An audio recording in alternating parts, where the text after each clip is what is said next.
approximately 5:45 p.m. this evening, the Arizona Department of Public Safety began getting phone calls from citizens stating that a vehicle was stopped in the number 2 lane of northbound State Route 51 in the area of McDowell Road.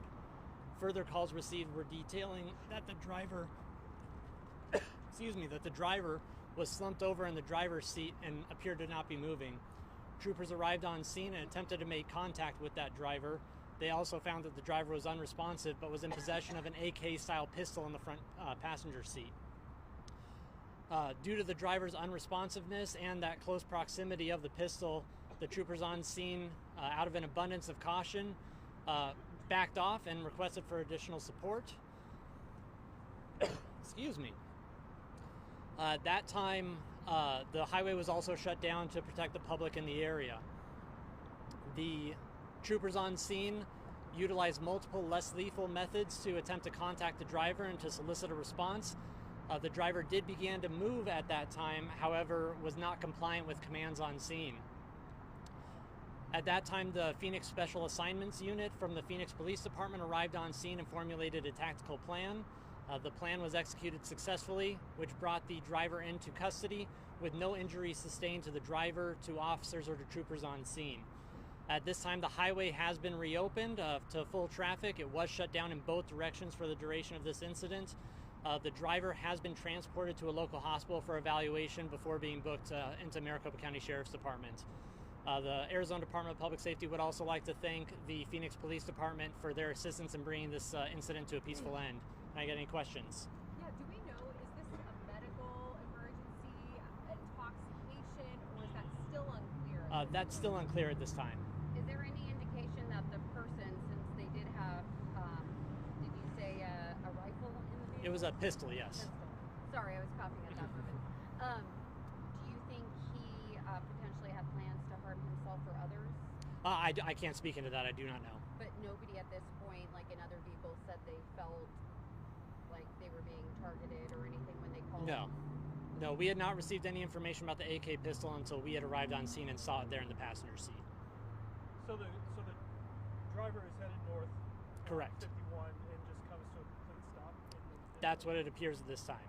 Were there any other cars that were damaged by, or any other accidents or anything that came as a result of? No. Can you talk a little bit about just the danger?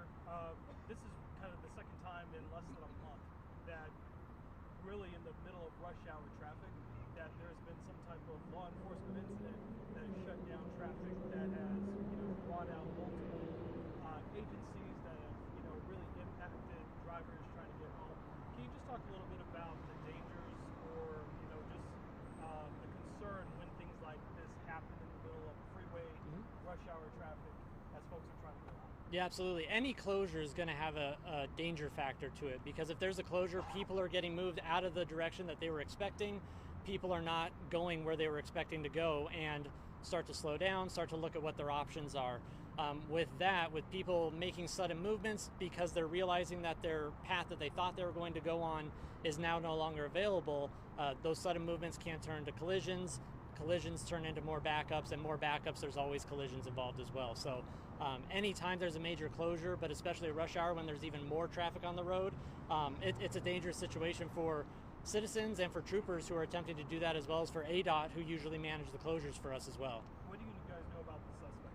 I don't have any information on the suspect right now. Do we know the suspect vehicle at this time? Not at this time, no, I don't. Is it a man? It was, as far as I know, it was a male.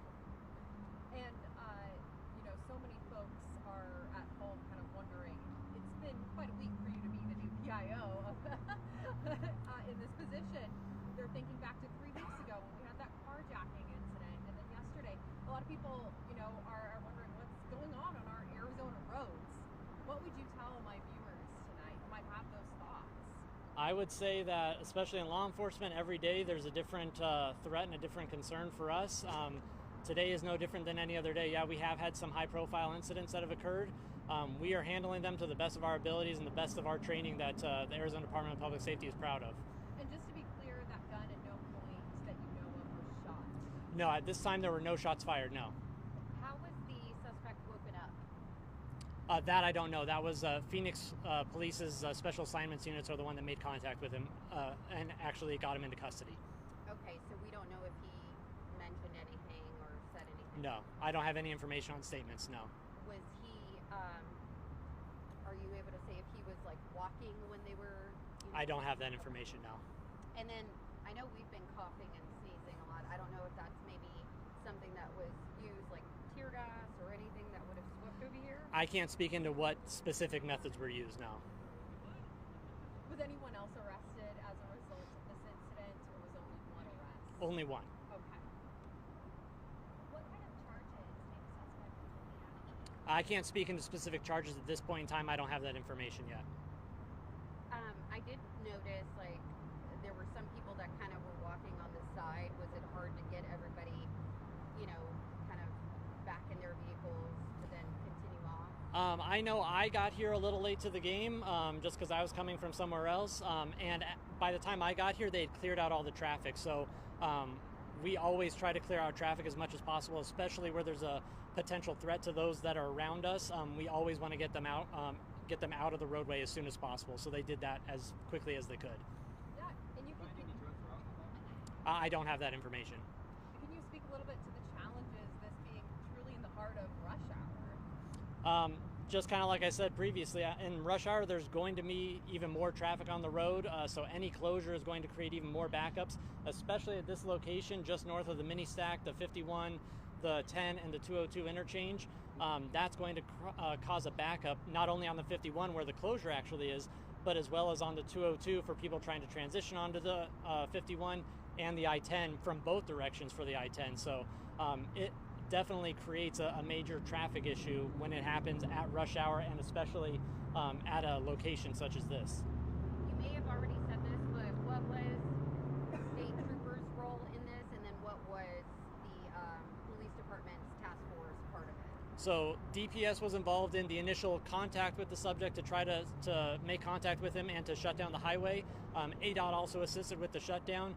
Phoenix Police, once we determined that we weren't getting the compliance that we needed, Phoenix Police was the closest units with their special assignments units to actually be able to come on scene and use their specialty training and tools and equipment to make safer contact with that subject and get him into custody.